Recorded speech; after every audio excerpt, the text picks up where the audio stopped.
Let's do part number 6 of question number 5 from exercise 6.1। यहां पर सबसे पहले क्या हम स्क्वायरिंग कर सकते हैं डायरेक्टली? इस स्क्वायर रूट को खत्म करने के लिए क्या हम स्क्वायरिंग कर सकते हैं अभी से? बिल्कुल, पहले 9 को वहां लेके जाना पड़ेगा, अदरवाइज स्क्वायरिंग करेंगे तो फिर a प्लस बी के स्क्वायर का फॉर्म लगाना पड़ेगा, बहुत लेंथी हो जाएगा।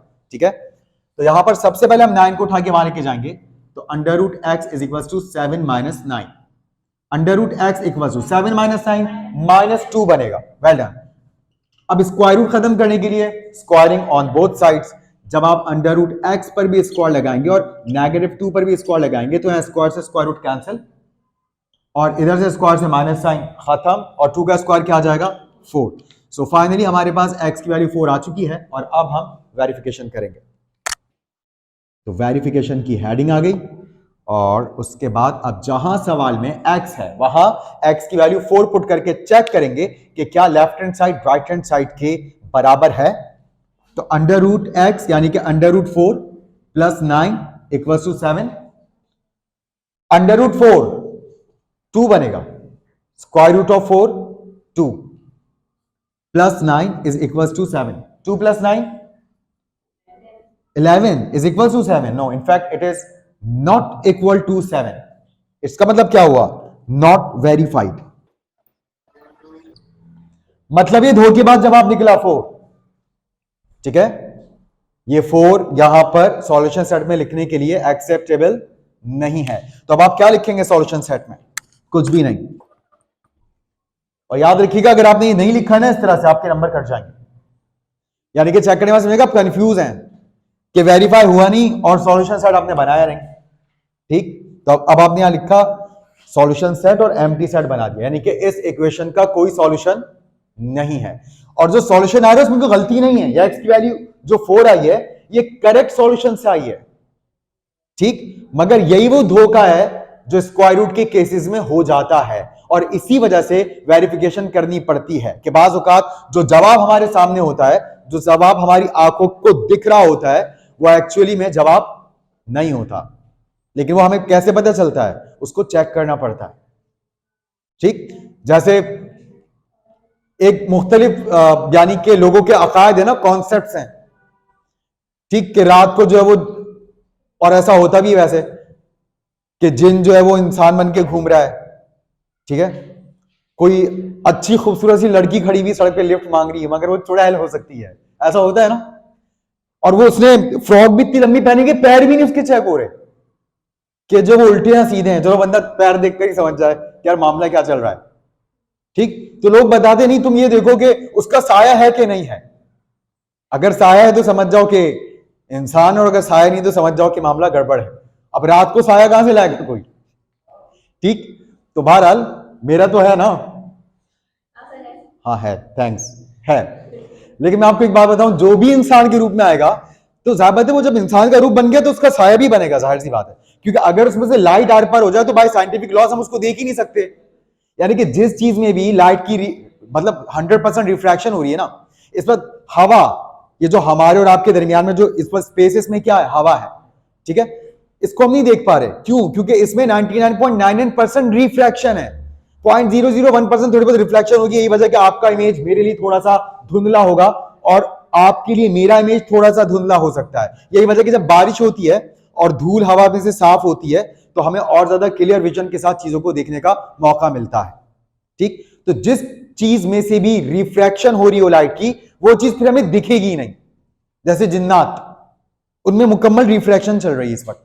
जब यही वजह कि इस रूम में मौजूद जो जिन्नात हैं वो हमें नहीं दिख रहे। लेकिन जब वो इंसान के रूप में आ जाएंगे तो उनमें से लाइट की रिफ्रैक्शन क्या हो जाएगी? नहीं होगी फिर, बल्कि रिफ्रैक्शन नहीं होगी, बल्कि क्या होगी? लाइट की रिफ्लेक्शन होगी। और जब लाइट की रिफ्लेक्शन होगी तो हमें दिखने लग जाएंगे।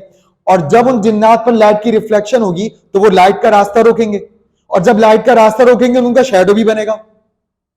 शैडो इसी वजह से बनता है कि कोई ऑब्जेक्ट लाइट का रास्ता रोक लेता है, तो वहां लाइट ही नहीं जा पाती। तो वहां लाइट ना पहुंचने की वजह से जो अंधेरा हो जाता है, दैट अंधेरा, that darkness is called shadow. Right, तो यहां पर हमें ऐसी देखकर नहीं पता चलेगा कि ये 2 नंबर आंसर है या 1 नंबर आंसर है। उसके लिए बाकायदा हमें वेरीफाई करना पड़ेगा। सबसे पहले यहां पर सिंगल टर्म्स है दोनों तरफ, दोनों पर ही स्क्वायर रूट्स हैं। इन स्क्वायर रूट्स को उड़ाने के लिए हम लिख देंगे स्क्वायरिंग ऑन बोथ साइड्स, और ये लिखने के बाद आप दोनों तरफ स्क्वायरिंग कर देंगे। तो 25y माइनस 50 अंडर रूट, इस पर भी आ गया स्क्वायर, और y माइनस 2 अंडर रूट, इस पर भी आ गया स्क्वायर, और स्क्वायर लगाती है, स्क्वायर से स्क्वायर रूट कैंसिल हो गया, और यहां रह गया 25y माइनस 50, और इक्वल्स के बाद रह गया y माइनस 2। अब y की वैल्यू को फाइंड आउट करने के लिए y को y के पास ले आइए और नंबर को नंबर के पास ले जाइए। तो y जो यहां प्लस में है, यहां आकर किस में हो जाएगा, माइनस में, और 50 जो है माइनस में है, वहां जाके प्लस में हो जाएगा, और माइनस 2 इसको वेलकम करेगा, राइट। और 50 को आप माइनस 2 के बाद भी लिख सकते थे, तो प्लस 50 लिखते हैं, मगर मैंने शुरू में लिखा तो आपको पता शुरू में प्लस साइन लगाने की जरूरत नहीं होती, पहली टर्म के साथ कोई साइन नहीं, इसका मतलब वो पॉजिटिव। अब 25 में से y माइनस करेंगे तो क्या बचेगा, 24y, और 50 माइनस 2 क्या होता है, 48। 24 यहां मल्टीप्लाई कर रहा है, वहां जाके 48 को डिवाइड करेगा तो क्या बन जाएगा, 2। क्लियर, क्योंकि आपको पता है 48 डिवाइड बाय 24 2 होता है, 24 1 24, 24 2 48। अब यहां भी हमें वेरिफिकेशन करनी होगी, तो हेडिंग आ जाएगी वेरिफिकेशन की। अब वेरीफाई करने के लिए सवाल में जहां y है वहां हम 2 लिखेंगे,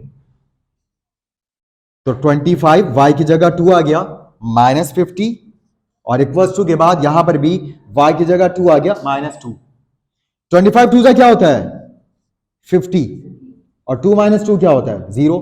50 माइनस 50 भी क्या होता है, 0। 0 का स्क्वायर रूट 0। तो देखें, चाहे 0 आए या वैल्यू करोड़ों में आए, हमारे लिए इंपॉर्टेंट क्या है, left hand side must be equal to right hand side, और यहां ऐसे ही है, मतलब ये वेरीफाई हो चुका। और अगर ये वेरीफाई हो गया तो ये एक नंबर आंसर है, यानी कि सॉल्यूशन सेट में लिखने के काबिल है। तो यहां पर हम सॉल्यूशन सेट में 2 लिखेंगे, the value of variable. Question number 8, यहां पर अभी हम डायरेक्टली स्क्वायरिंग नहीं कर सकते क्योंकि रूट एक्स के साथ माइनस 8 लिखा है, ये 8 हम उठा के वहां भेज देंगे, और 8 जो है माइनस में है, वहां जाकर किस में हो जाएगा, प्लस में हो जाएगा। 1 प्लस 8, 1 प्लस 8 क्या बनता है, 9। अब इधर भी सिंगल टर्म है और उधर भी अच्छी बात है कि सिंगल टर्म है, we can do squaring on the both sides of the equation. तो यहां पर आप लिखेंगे स्क्वायरिंग बोथ साइड्स, और उसके बाद अंडर रूट एक्स पर भी स्क्वायर आ जाएगा और 9 पर भी स्क्वायर आ जाएगा। यहां तो स्क्वायर से स्क्वायर रूट कैंसिल हो जाएगा, और 9 के स्क्वायर का मतलब 9 को 2 बार लिखिए और मल्टीप्लाई कीजिए। 9 मल्टीप्लाई बाय 9 81, तो x वैल्यू 81 आ गई, लेकिन हमें इसको चेक करना होगा कि ये सवाल को वेरीफाई करती है या नहीं। तो अब क्वेश्चन में जहां जहां x है वहां वहां हम 81 लिखेंगे, तो under root 81 minus 8 equals to 1। Square root of 81 is 9। Square root of 81 मतलब ऐसा नंबर ढूंढो जो खुद से मल्टीप्लाई हो और 81 लाए, तो वो 9 है। तो 9 minus 8 equals to 1, 9 minus 8 1, 1 equals to 1, तो ये वेरीफाई हो गया है।